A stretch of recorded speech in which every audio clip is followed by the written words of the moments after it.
Stefano was nice enough to share his slides with me, and his slides are amazing. There's a rose with a ladybird in it, it's a bug, and you find a bug, and all this. And he said I could use his slides, but I don't know how to present a rose with a ladybird. So unfortunately, you're going to have to live with me in black and white text. So that's the one downgrade you're getting this today. So small note. So we'll talk about open source software and free and open source software. And normally it doesn't really matter what you use, and here it's actually important to say that it doesn't matter what you use, because different ones are used in different contexts, and they always mean the same thing in this context. So the two topics I had, Stefano was going to present defining when is an AI system open source, and then I was going to talk about the AI Act, and the first one is probably the more logical to start with, because the AI Act has certain exemptions about free and open source software. And so if I start with the AI Act, then I have to do a big long detour in the middle to talk about what is open source AI. So I'll do open source AI first, and then a separate block for the AI Act. So the first question is, why does AI need special attention? And it's because the definition of free software and open source is that you can study and modify, that you can redistribute, and that you can distribute modifications.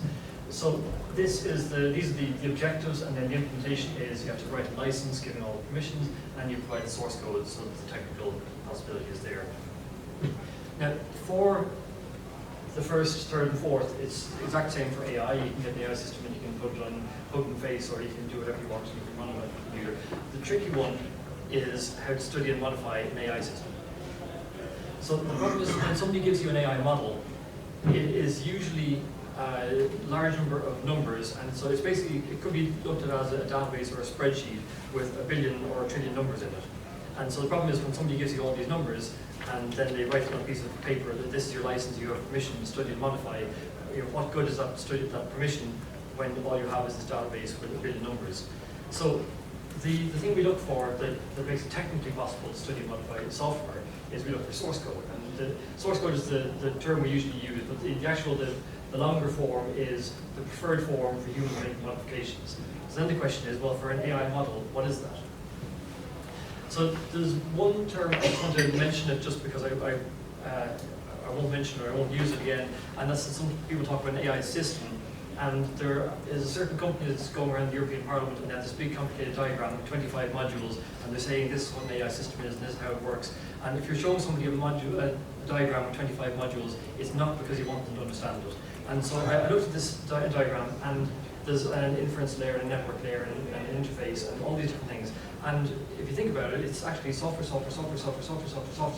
AI model, software. So basically, an AI system is a software system that has an AI model in it. And so you don't have to worry about the software, because we already have policies and licenses for the software. So the real question is, what do we need so that we can study and modify an AI model? So the first kind of knee-jerk reaction then is, well, give us the data, because you generated the model from this data. And so this is the initial proposal for what we should do. And the problem then was, the more we looked at it, the more it is difficult to find a sufficiently large body of data that doesn't have copyright problems. And so in the software field, we had the same problem back in the 80s. And so the GNU project and other projects were launched to create all the software that we would need, so that you can do all your computing while still having the ability to control your software. The problem here is that the data for a language model is a copy of everything on the web. And we can't, in our own lifetimes, create our own copy of the web. So the copyright problem becomes a real, in many situations, it's going to be an unsolvable problem. We don't own the copyright of all these things that are used to train AI models. The second problem then is privacy, because once you get a database of a billion or a trillion documents, you will hit the problem of privacy laws like the GDPR, which will say that you can't distribute personally identifiable information to other people, and it's very difficult to go through a billion documents and check for all these problems, and if they do exist, to contact each individual person. It also brings up problems in some specific fields, like the medical field. How will we ever get sufficient medical data so that we can make free software, open source AI for doing medical tasks? The third problem is that sometimes the data doesn't exist. And this is because the training of a model can be an ongoing process. And if you train your model based on some scientific equipment that is measuring a certain information source, it's not necessarily, it's not always the case that there will be a copy of the data that's kept. So that can be the case in some scientific contexts, but also in copyright contexts, it can be a problem as well, because some countries have laws saying that you can use the data for AI training even if you don't have copyright permission. It is an ephemeral or transient exception, but it doesn't allow you to keep a copy of the data. So you would, if you use that exemption from the law, then you would do all the training, and at the end of the training you have your AI model, but you wouldn't be allowed to also keep a copy of the data. So copyright calls this the data to not exist. And the fourth thing is a practical issue, because if our position is give us all the data, and if somebody gives you gigabytes and gigabytes of text, and it would take 100 million euro worth of data center computing power to turn this into an LLM, well, it's not much use. It's a bit of a funny way of pretending to comply with the letter of the license, but actually not giving anyone anything useful. So, with all these problems, the first thing is, well, what if we just gave up, or what if we don't reach a solution? And the issue here is that, first off, there's a general goal, and that is what we've always done in the free software movement and the open source community, is that we've been trying to get society to a certain point where you can, and governments can, and companies can all collaborate together and know how the software is working. And so if we give up on having a definition, then it makes it very difficult to have a goal that's maybe similar to that. So then the question is, well, how do we apply this general concept of trying to make sure that technology users, be it individuals or groups, are in control of the technology they use? So if we come back to the original proposal of data, we first saw all the problems. There was a growing list of problems. But then, if we agree that we can't, giving up isn't an option, the next thing is, well, okay, well, what if we make the best of what we have? And then the thing we have to do is we have to look at how much data we can get. And so this would be like Wikipedia and Creative Commons and Project Gutenberg, all the things that are under the public domain, donations. We could possibly talk to governments and ask them to publish as much as possible so that we can use that for training AI models.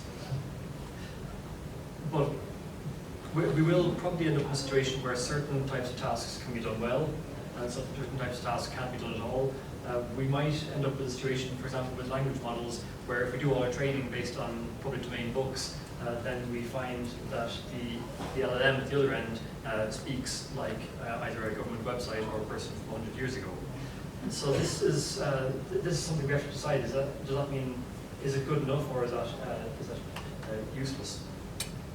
So then we will also end up in the situation where we have a strategic decision to make.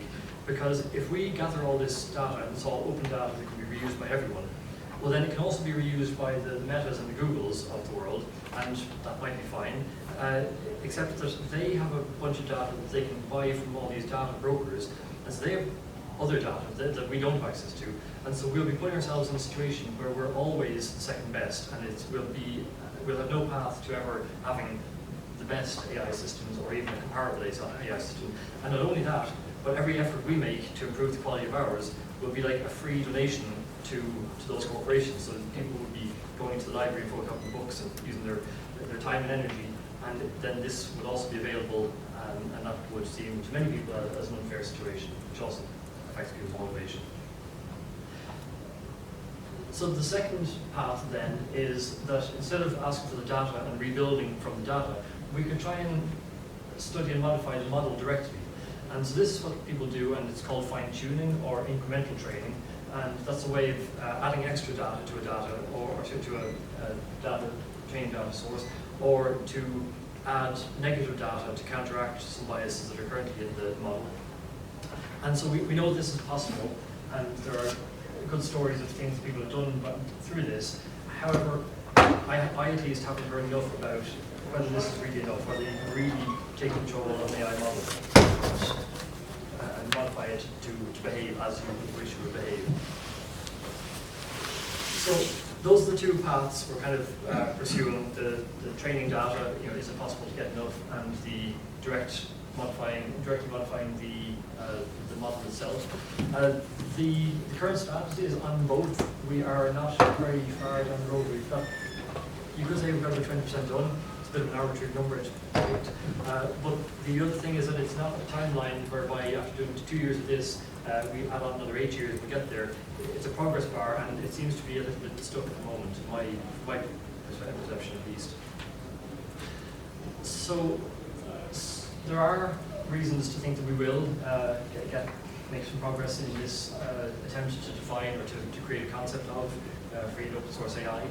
One is the governments might solve some of these problems. For example, with the copyright in particular, possibly with privacy laws, there may be ways to create exceptions for these, if that all makes sense. The technology might make it easier as well. We might develop technology that creates an intermediary form between training data and models, or we might find that, like what we thought was going to happen with DeepSeek, that somebody finds a way to make the training a lot more feasible on a person's computer. It turns out that the information about DeepSeek probably wasn't as accurate as persons thought. But and then lastly, we will have a lot of new ideas because we're only at the beginning of this. The number of people who've gotten involved in thinking about what to do next is still quite small compared to the number of people who are generally interested, and even smaller compared to the number of people who are concerned by what will happen if AI is not under the control of users. So one path to possibly solving the problem would be to create a more complicated way of viewing these. Instead of having a binary, it is or it isn't free open source software, is that we could make a second category. We could say, okay, if you have all the training data and all the software, then that is a free and open source AI system. And then we could also make a separate category for something that's partly under your control, and we can just figure out what's an acceptable level of control. Maybe this is something that, if nothing else is working as an ecosystem, as a community, we might decide to define that. And if that happens, then a separate term might be needed. Instead of calling it open source AI, it might be called something else. There have been a few proposals to make a spectrum of openness. I generally think this would be a strategic error. I think the strength that has gotten us this far after 40 years is that we always had a binary, and we never accepted. We didn't allow companies to join the ecosystem while saying, we'll give you something that's almost open or almost free. So the binary system we've always had has been probably one of the strongest points of the work we've been doing. So I think a spectrum would be probably not a good path to go down. So that's the difficult. Those are the difficult aspects of the problem and the progress. At the same time, so we have Open Source Initiative has published a document of 1.0, and so one of the questions is, why do you go for 1.0 already? Why are we in a rush? And one problem is that there is always already a lot of open washing being done, in particular by Meta. So Meta published their Llama AI model, and there are various restrictions which mean that it wouldn't at all pass the conditions to be free software and open source, but they're calling it open source anyway. And the problem is that they're paying an awful lot of people to travel around the European Parliament and talk about their fantastic open source AI model, which is not open source at all. And so to be able to counter what they're saying, we have to have our own definition and to be able to it's not open source. So that's one reason for we as an ecosystem should move fast on this. Second reason is that because things like the AI Act have some clauses about free and open source AI, we should really take the opportunity to influence what software gets those library regimes.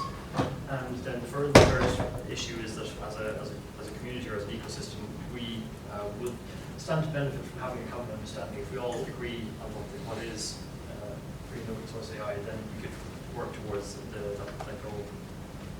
So OSI ran a 2 or 3 year discussion. They published 1.0. It solves the initial problem of the open washing. It solves somewhat the issue of trying to influence the meaning of the laws that contain this term. It doesn't really make a start on and creating a common understanding, or well, it makes a start, but it hasn't gotten consensus behind it that the exact wording there is what should be in the final wording. And this is why it's called 1.0. OSI is also not committed to keeping the exact wording. They will be working on a version 1.1 or 2.0. So these are the names of a few AI models that are open source AI according to open source AI, OSI's open source AI definition. From what I've heard, I hope I'm being accurately reflecting it here, but I've heard that OSI will spend 2025 mostly listening, and then hopefully in 2026 they can get working on the next version of their definition. Free Software Foundation has also been working on this. They published an article last November, and last weekend they gave a presentation at FOSDEM, and that should be online possibly already, maybe it'll be online soon.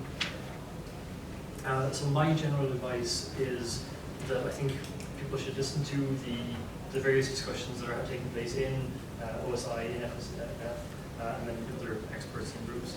I think we really need more people participating in the discussions. I think the main reason that progress seems to be stalled is about the lack of new ideas, and I think this is something that should just attract more people and give people the on-ramp to get involved in these discussions. I think we'll come up with innovative solutions to these.